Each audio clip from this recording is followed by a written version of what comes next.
السلام علیکم۔ ویڈیو سے سٹارٹ سے پہلے ایک ریکویسٹ ہے کہ آپ کائنڈلی ویڈیو کو لائک اور کمنٹ ضرور کر دیا کریں تاکہ مزید لوگوں تک یہ ویڈیو پہنچے، اور درود شریف ایک مرتبہ درود شریف ضرور پڑھ لیجیے۔ جزاک اللہ خیر۔ اگر میری مرضی کے مطابق چل رہا ہے تو دنیا کی زندگی تیری ایسی بناؤں گا، دنیا کی زندگی کو تیرے لیے جنت کا نمونہ بناؤں گا۔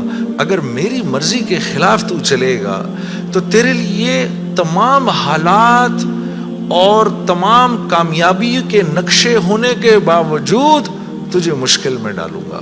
اور میرے عزیز دوستو، یہ ازل سے لے کر آج تک ہو رہا ہے اور آج سے لے کر ابد تک یہی ہوگا۔ لیکن اگر اس کے اندر اللہ کے غیر کا تعفن ہے، اسی لیے تو پھر نماز میں دل نہیں لگتا۔ اچھا، پھر نماز میں دل نہیں لگتا، پھر تھوڑی دیر بعد شیطان کہتا ہے بھائی کیا یار ٹائم ویسٹ کر رہا ہے، یار چھوڑ کوئی اور کام کر۔ ادھر اس نے نماز چھڑائی، ادھر شیطان نے نماز چھڑائی، ادھر آپ اور میں گئے کام سے۔ ادھر نماز گئی، ادھر ہم گئے، بس چھٹی، اب فارغ۔ اب فٹ بال کی طرح شیاطین کبھی لات ادھر سے ادھر ماریں گے، کبھی ادھر سے ادھر ماریں گے، کبھی ادھر سے ادھر۔ برکت بھی گئی، زندگی کی برکت گئی، مال میں برکت گئی۔ جو فجر کی نماز جان بوجھ کے چھوڑتا ہے اس کے چہرے سے اللہ صلحہ کا نور نکال دیتے ہیں۔